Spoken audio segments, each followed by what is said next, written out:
En tout cas, merci beaucoup de m'avoir rejoint dans ce live où nous allons voir en fait ce que c'est que le travail sur soi. Donc c'est une question qui m'a été posée hier matin et je prends le temps ce soir là de répondre à cette question.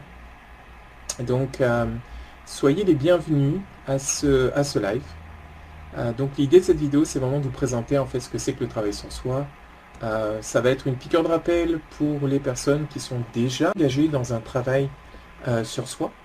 Donc à la fois une piqûre de rappel pour ceux et celles qui sont engagés, mais à la fois en fait une piqûre de rappel qui va vous remobiliser encore plus ou motiver davantage en fait par rapport à cette démarche magnifique qui est le travail sur soi.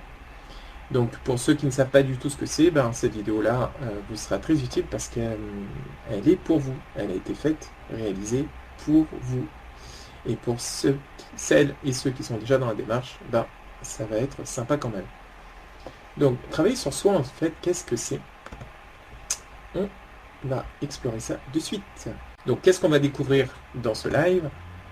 Qu'est-ce que c'est travailler sur soi?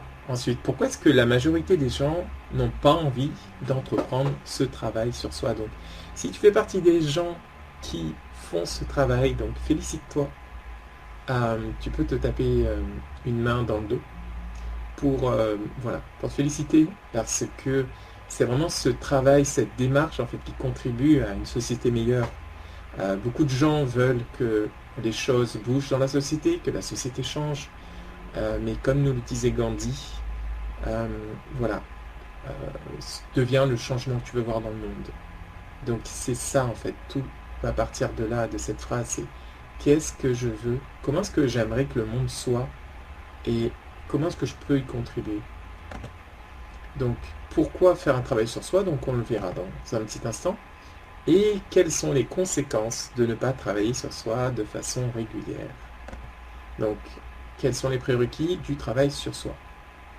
Donc pour les personnes qui sont là, quelles sont peut-être les questions que vous posez? Est-ce que à travers ces questions que je vais aborder, est-ce que ça répond à vos questions? Ou est-ce que vous en avez d'autres? Et en quel cas, je serais ravi de pouvoir les lire. Donc je vous laisse une petite minute, enfin même pas une petite minute, c'est une façon de parler. Je vous laisse quelques secondes pour me dire dans le chat si vous voyez d'autres questions à se poser par rapport à ce thème, travailler sur soi. Ok, merci en tout cas d'être aussi nombreux, c'est chouette que vous connectiez petit à petit, c'est merveilleux. Donc c'est parti, découvrons un petit peu ce que c'est que le travail sur soi. Donc là, je vais répondre à la question de qu'est-ce que le travail sur soi pour les personnes vraiment qui sont néophytes, qui connaissent pas du tout. Donc imaginez que vous ayez hérité en fait d'une maison, mais que vous arrivez sur le terrain et là vous êtes juste, alors que vous attendiez en fait à ce que ce soit une magnifique maison, vous êtes juste dégoûté parce qu'il y a tout à faire, il y a tout à refaire. Donc le travail sur soi, en fait, le travail intérieur, c'est un petit peu ça, c'est pendant des années. On se laisse en fait conditionner par certaines règles qui ne conviennent pas. On se laisse façonner par des valeurs qui ne sont pas les nôtres. On se laisse en fait guider par des choses que l'on entend sans se poser en fait les bonnes questions qui vont nous permettre de faire de notre maison intérieure une magnifique maison. Et c'est un petit peu ça qui se passe. C'est que en général, quand on commence en fait à entamer un travail sur soi, c'est en général quand les gens commencent en fait à souffrir. Donc c'est vraiment dommage de commencer le travail sur soi en fait quand on souffre, parce qu'on n'est pas forcément dans les meilleures dispositions pour le faire. Donc c'est pour ça que c'est recommandé et c'est mieux de le faire avec ce travail-là. Quand on est en souffrance, c'est mieux de le faire avec des professionnels, que ce soit psychologue, thérapeute, coach. Donc vraiment important de s'aider en fait de quelqu'un. Donc travailler sur soi, qu'est-ce que c'est? Est-ce que vous voulez répondre, ceux qui sont connectés avec moi? Est-ce que vous voulez y répondre? Quelles sont vos réponses? Je suis curieux. Donc François nous dit, c'est tout d'abord voir mes faiblesses. Et yes, ok. Génial. Donc voilà ce que j'ai noté en faisant un petit peu le point là euh, sur la plupart des consultations que j'ai depuis, ça fait plus de 15 ans maintenant. Ce qui vient en premier, ouais, super, François. Ce qui vient en premier, c'est vraiment faire le point sur soi et sur sa vie. Voilà, parce qu'il y a des choses qui ne vont pas bien. Donc l'idée, c'est d'aller voir ce qui ne va pas bien. Donc faire le point. Ensuite, c'est s'analyser, se poser les bonnes questions. Et parfois, on n'a pas forcément les bonnes questions. Là, récemment, j'ai une patiente qui a vécu en fait une trahison de la part d'un homme. Donc elle a vécu ça comme quelque chose de terrible. Et lorsque je lui ai demandé quelles sont les leçons qu'elle en tire de cette expérience, ce qu'elle m'a sorti, c'est de ne plus faire confiance aux hommes, de ne plus faire ceci, de ne plus faire cela. Et tout ça, en fait, l'amenait en fait à se sentir encore plus mal, à déprimer. Et tout ça parce qu'elle ne s'est pas posé les bonnes questions. Donc, important en fait de connaître les bonnes questions. Les bonnes questions, en fait, alors qu'est-ce que c'est si vous posez la question, c'est quoi les bonnes questions? C'est des questions en fait qui nous aident à...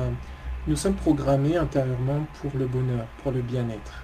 Donc les questions que j'appelle les bonnes questions, ce sont celles qui vont nous aider à nous reconnecter en fait, avec cet état de bien-être, cet état de paix intérieure, de joie intérieure.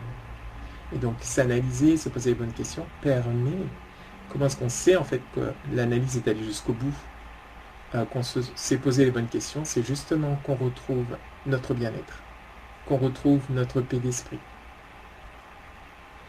Ensuite, ça aide aussi à mieux se comprendre, à mieux se connaître, donc mieux comprendre nos réactions, mieux comprendre nos émotions, mieux comprendre ce qui se passe, que derrière nos émotions, il y a des besoins. Savoir qu'en nous, il y a des solutions. Connaître nos attentes, nos envies, nos valeurs. C'est aussi travailler sur soi, c'est aussi... j'aime bien en fait parfois appeler ça en fait un travail de dépouillement personnel. Donc on se libère des pensées négatives qui créent de la souffrance. On élimine les conditionnements éducatifs qu'on a reçus pour pouvoir être pleinement nous-mêmes. Et pour ça, on a besoin d'utiliser des outils de développement personnel ou des pratiques spirituelles. Donc en tout cas, des outils qui nous permettent de travailler sur notre esprit, sur le mental. Ok François, c'est ça, oui. Déprogrammer les mémoires internes. Ensuite, travailler sur soi, c'est aussi chaque jour de devenir une meilleure version de soi-même et de se rapprocher en fait de son... Alors, si vous êtes dans une démarche spirituelle, c'est de se rapprocher de l'éveil. Mais si vous n'êtes pas dans cette démarche, dans une démarche spirituelle, c'est chaque jour se rapprocher en fait, aller de mieux en mieux finalement. C'est vraiment pouvoir conserver et maintenir en fait votre bien-être au quotidien. Est-ce que ça vous parle Est-ce que ça vous parle? Dites-moi ça dans les commentaires. Ok. Tu parles de la conscience. Est-ce que tout ne part pas du corps? Est-ce que tout ne part pas du corps? Alors, selon mes croyances, et là encore, c'est qu'un point de vue, oui, effectivement, je parle de la conscience. Est-ce que tout ne part pas du corps? Pour moi, en fait, le corps est l'aboutissement. Donc, pour moi, tout ne part pas du corps. Après, je t'avouerai que je suis un peu... Comment te dire ça? Alors, ça va dépendre. En fait, ça va partir du corps. Ça va dépendre de là où tu te positionnes, en fait, dès le départ. Au démarrage, en fait, de ta démarche de développement personnel. C'est est-ce que tu pars du corps ou est-ce que tu pars de la conscience en fait, mais là je parle de la conscience effectivement. Donc voilà François, est-ce que ça répond à ta question? En fait ça dépend ça dépend de plein de choses. Si par exemple je ressens de la souffrance, ok, je ressens une souffrance sur le plan corporel, donc effectivement ça part du corps. Sauf que ce que l'on va soigner, alors bien évidemment s'il y a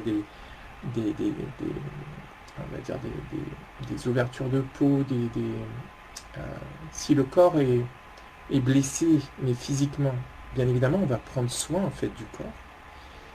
Maintenant, si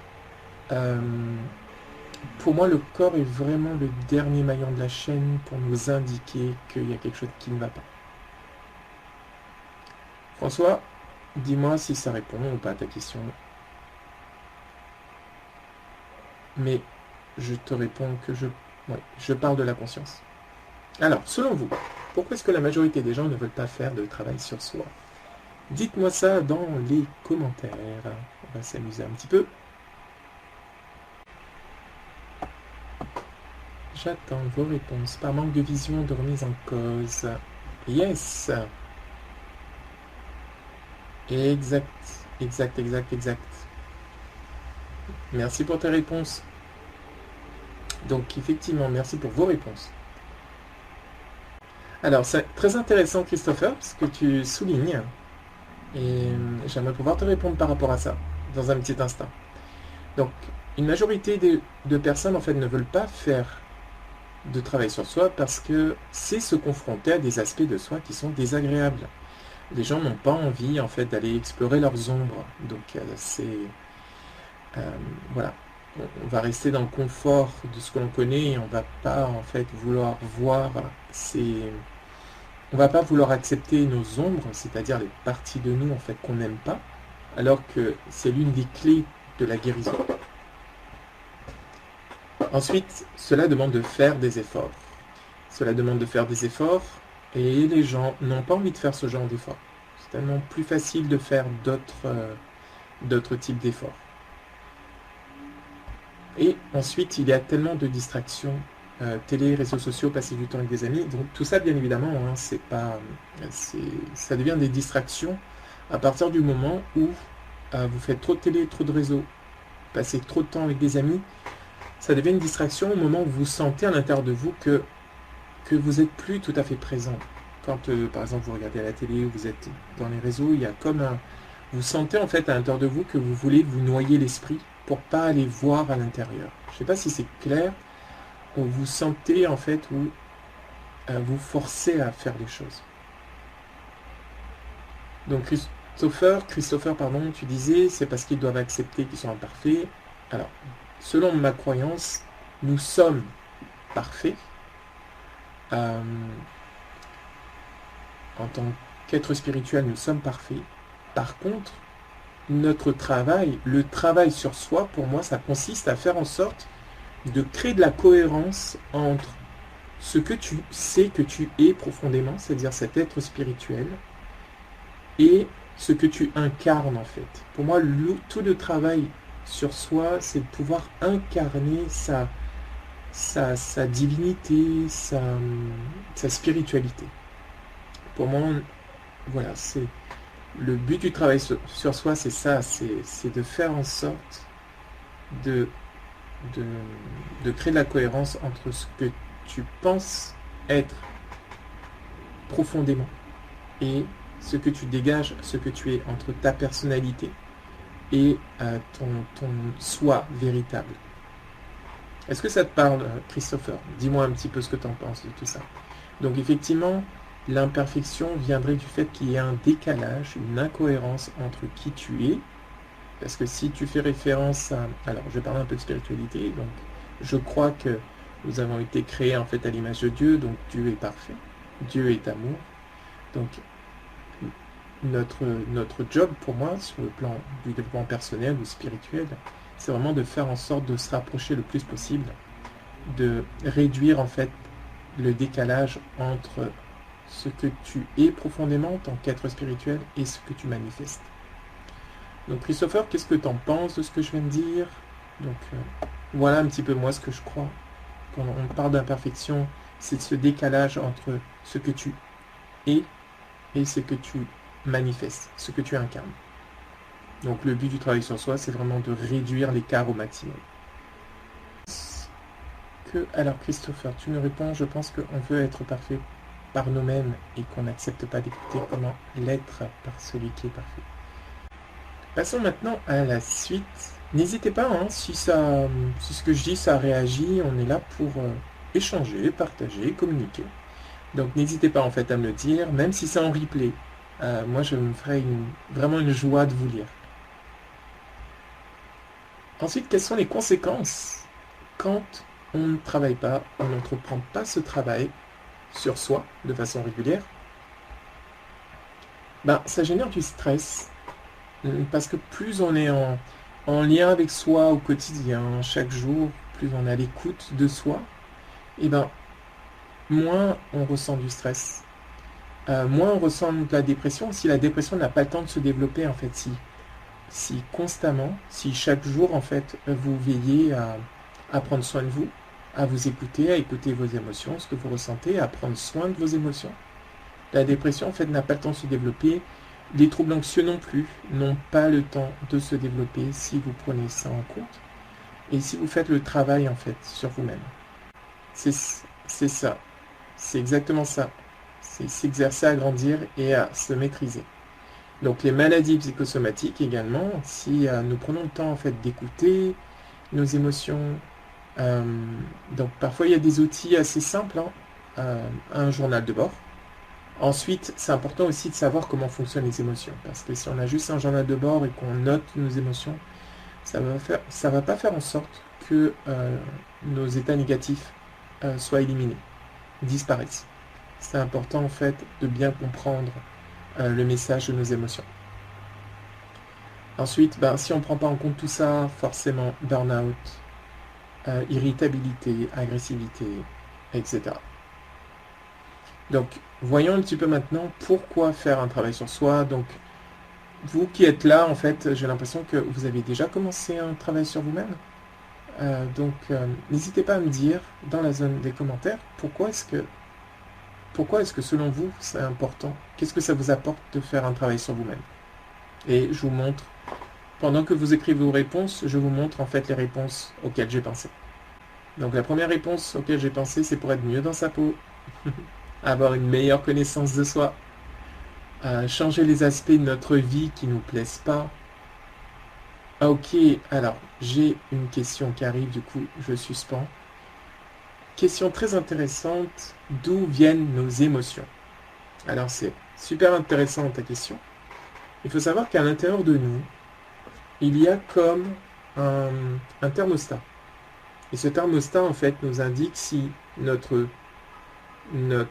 psyché, notre corps psychique, notre corps mental est en harmonie. S'il est en harmonie, alors vous ressentez de la paix, du bien-être intérieur. Et quand il y a des choses qui ne sont pas en fait harmonieux, alors le corps émet en fait une vibration, une fréquence, et cette vibration, cette fréquence, en fait, c'est notre émotion. Les émotions viennent nous dire en fait qu'il y a un déséquilibre intérieur qui s'est placé en nous. C'est tout simple, les émotions, c'est comme les sensations physiques. Par exemple, notre corps, il a besoin de manger, il a besoin de boire, il a besoin de déféquer, il a besoin d'aller aux toilettes. Donc, notre corps nous envoie des sensations pour nous dire, ok, là, il est temps d'aller manger, par exemple. Il est temps d'aller aux toilettes. Il est temps de boire. Donc, tous ces signaux, toutes ces sensations, sur le plan psychologique, c'est la même chose. Les émotions viennent nous dire que, hop, il y a besoin de rétablir quelque chose pour restaurer notre équilibre. Exemple, si je suis en colère, c'est parce que j'ai peut-être besoin de davantage de justice, peut-être besoin de davantage de respect. Donc nos émotions, chacune des émotions a un message à nous donner pour justement que nous puissions mettre en place l'action. Donc l'émotion nous invite à mettre en place une action externe ou interne. Externe, c'est par rapport à un changement par rapport au monde, et interne, c'est un changement par rapport à soi. Donc nos émotions nous invitent à effectuer quelque chose pour justement, et comment est-ce qu'on sait qu'on a effectué la bonne chose? C'est parce qu'on retrouve notre bien-être. c'est parce qu'on retrouve notre paix intérieure. Et malheureusement, beaucoup de personnes, en fait, sont tellement déconnectées de nous-mêmes, en fait, que nous n'avons pas... nous pensons que le fait d'être stressé, anxieux, dépressif, c'est quelque chose qui est normal, alors que non, c'est pas du tout normal. Notre corps nous envoie des messages. Donc, alors, Audrey nous dit que 80% des émotions viennent du corps. Qu'en penses-tu? Alors oui, tout à fait. Nos émotions, même moi je dirais 100% de nos émotions viennent du corps, parce que, selon moi, j'ai la croyance que nos émotions sont la traduction physiologique de croyances qui sont importantes pour nous. Donc je répète, nos émotions sont la traduction physiologique des croyances qui sont importantes pour nous. Donc dès qu'il y a une croyance qui circule dans notre corps, ça se manifeste sous la forme d'une émotion. Donc c'est pour ça que un travail thérapeutique consiste à se saisir de l'émotion pour ensuite voir quelle est la croyance derrière et ensuite faire le changement de croyance. Une émotion négative implique derrière des croyances qui sont négatives. Donc si on les retire, automatiquement cette émotion ne viendra plus. Est-ce que ça répond à ta question, François? Alors, waouh, le corps humain est complexe, oui. Willem nous dit, bonsoir, pourriez-vous m'expliquer ce qu'est le mental exactement? Ok, génial. Ok, super, vos questions sont très intéressantes, vraiment. Donc, Willem, je t'invite à... Je vais prendre un petit temps à la fin et je répondrai à ta question. Donc, le fait de savoir que tout va aller mieux, on est mieux. Alors, effectivement, dans certains cas, effectivement, ça peut passer, mais pas forcément dans la majeure des cas. Même si tu te dis que tu vas aller mieux, tu vas pas forcément aller mieux. Pourquoi? Parce que si dans ton mental, tu as des pensées dominantes négatives, le fait d'injecter une pensée positive, que tout va aller mieux, ça va pas le faire. Par contre, si tu as déjà fait un travail sur toi et que les pensées dominantes qui sont dans ton mental sont positives, alors effectivement, le fait de te dire tout va aller mieux, ça va faire en sorte que tout aille mieux. Donc très intéressant, merci pour vos questions. Donc, d'accord, c'est pour ça que tu me disais que ça passe par le corps. Oui, oui, oui, oui, tout à fait. De toute façon, pour moi, alors c'est intéressant vos questions. Pour moi, tout est lié en fait. Il n'y a pas de entre le corps physique, le corps mental, le corps émotionnel. Pour moi, tout est lié. On est des êtres multidimensionnels et pour moi, tout est lié. Donc, ok François. Donc, pourquoi faire un travail sur soi? Et si vous avez des questions, n'hésitez pas, hein, c'est super intéressant d'échanger avec vous. Vilaine, bah allons-y. Donc, ouais. Ouais, on est vraiment en fait des êtres multidimensionnels. Et on peut agir en fait à tellement de niveaux. Dans les lectures que j'ai pu faire en fait, et là je vais répondre à la question je vais répondre maintenant à la question de Willen. D'après les lectures que j'ai pu faire, nous sommes des êtres en fait où il y a minimum 4 dimensions. La première, c'est celle qui est visible, c'est la dimension du physique, le corps physique, ce qui est perceptible au travers de nos sens. Ensuite, notre dimension, c'est l'émotionnel. Donc, c'est le ressenti. Ensuite, la dimension suivante, qui est connectée, bien évidemment, tout est connecté, tout est en interaction et tout interagit, c'est le mental. Donc, le corps mental, lui, c'est le siège de toutes les pensées. C'est ce qu'on appelle communément, en fait, l'esprit. L'intellect aussi, donc c'est un mélange entre l'esprit et l'intellect. Voilà, ça, c'est le corps mental. Et c'est pas forcément le siège de la conscience. La conscience, c'est autre chose pour moi. C'est un autre niveau. Et ensuite, vous avez la dimension spirituelle. Donc la dimension spirituelle, c'est là pour moi en fait, c'est la conscience. Donc, et quand on fait un travail sur soi, du coup, on essaye de se désidentifier du corps physique, se désidentifier des émotions. C'est prendre de la hauteur. En fait, se désidentifier pour moi, c'est juste prendre de la hauteur par rapport à nos émotions, par rapport au corps, par rapport aux pensées, parce que si on ne prend pas de la hauteur, on ne pourra pas voir. Donc, on se connecte à ce qu'il y a de plus élevé en soi pour ensuite explorer les différents phénomènes qui se passent dans les différents corps. Willen, dis-moi, est-ce que ça répond à la question? La conscience pour moi, c'est vraiment l'attention. L'attention que tu prends.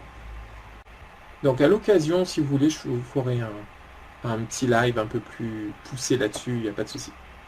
Si les choses ne sont pas claires aujourd'hui.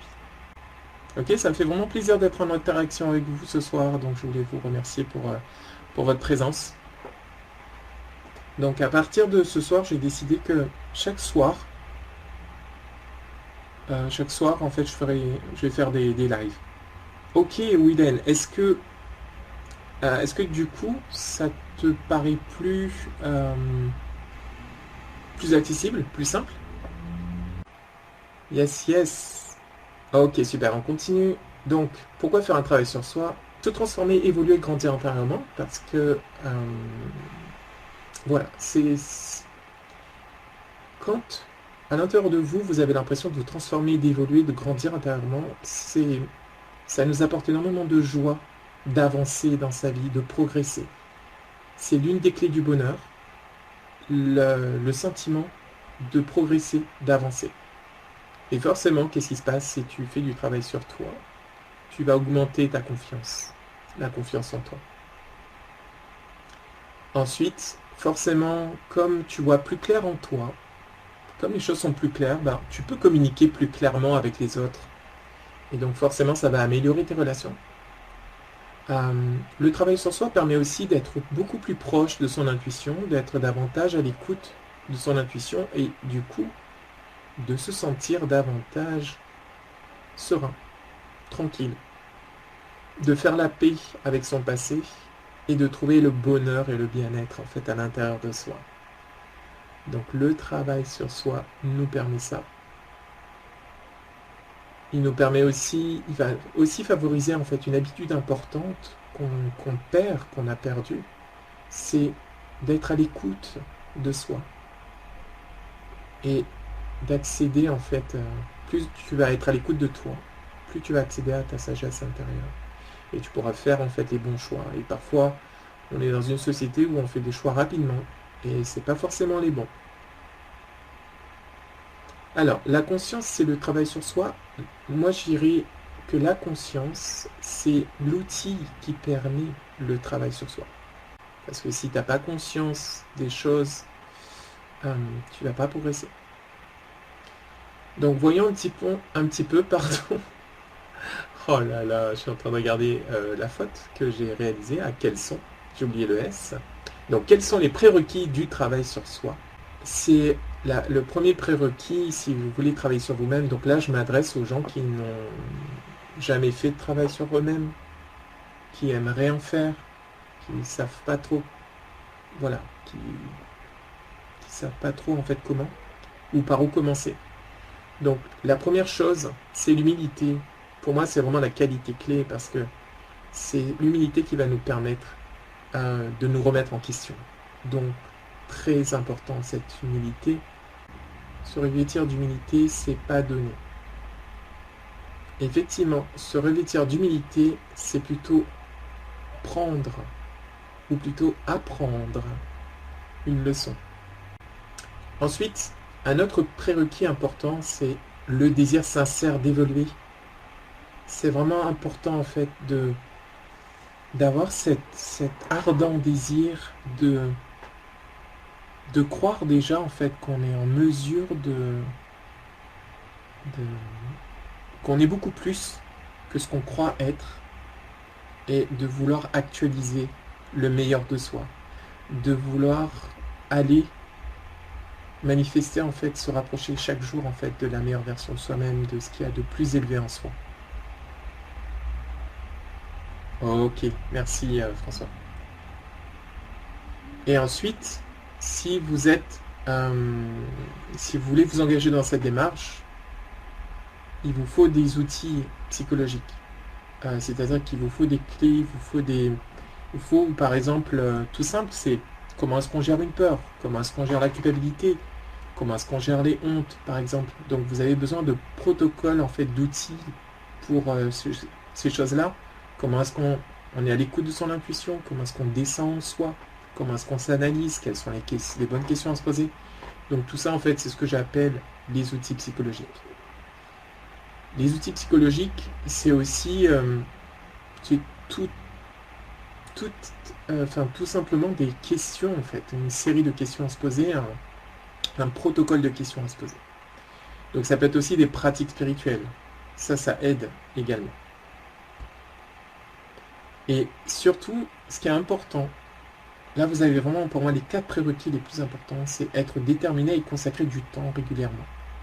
Parce que, comme je vous l'ai dit tout à l'heure, c'est tellement facile de se laisser happer par le monde, par les autres, ne pas se mettre en priorité, alors qu'on est la première personne, la plus importante.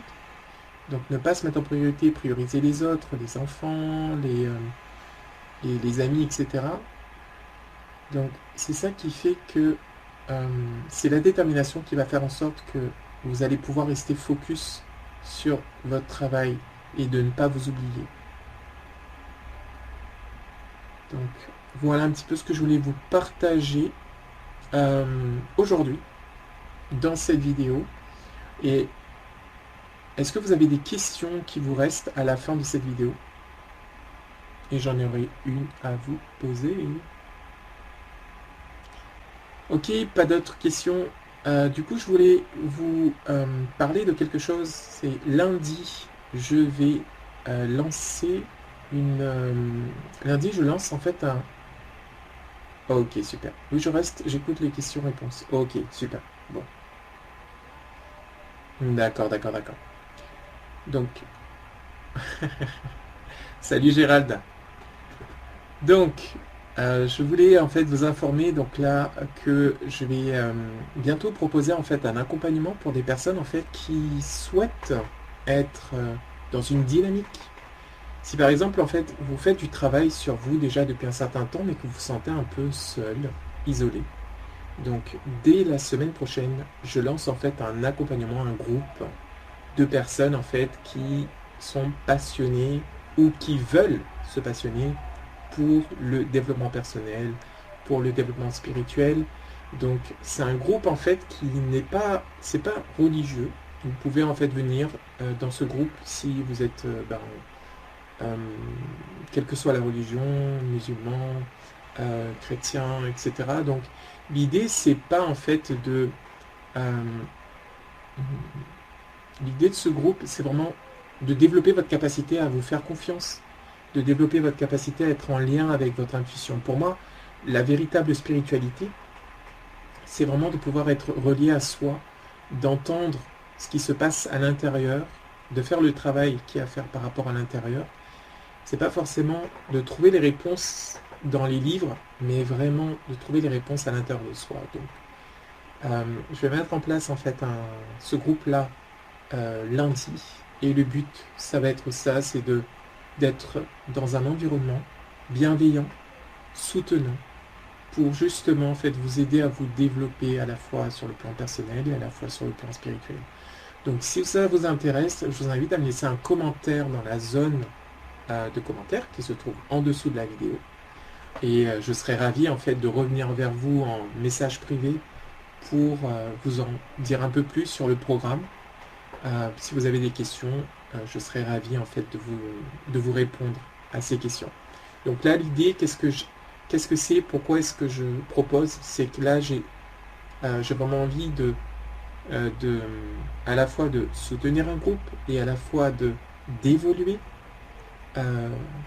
ensemble pour des personnes qui sont dans des démarches qui sont un peu isolées, ou des personnes qui veulent commencer en fait une démarche de travail sur soi. Donc, dans cet accompagnement-là, vous aurez accès en fait à tous les outils que j'utilise depuis près de 15 ans maintenant, que j'utilise en tant que psychologue, pour justement aider les personnes, aider les patients, les personnes que je reçois, les personnes que j'accompagne en fait à aller mieux dans leur vie. Et cet accompagnement-là, je l'ai appelé le programme VVE pour vivre une vie épanouie. Donc, si ça vous intéresse de vivre une vie épanouie, épanouissante, n'hésitez pas en fait à venir vers moi, laisser un commentaire ou bien venez vers moi en fait par Messenger pour me dire que vous êtes intéressé par le programme. Je vous donnerai toutes les conditions requises et ensuite après dès lundi vous allez pouvoir en fait rejoindre ce programme pour améliorer les aspects de votre vie, pour faire en sorte que de grandir en conscience, et comme disait ma grand-mère, de grandir en amour et de grandir en sagesse. Voilà, c'était tout pour moi. N'hésitez pas donc à revenir vers moi en Messenger si vous êtes intéressé par le groupe. Et voilà, l'idée c'est vraiment de grandir ensemble et dans un groupe bienveillant où on va partager de l'amour, du soutien.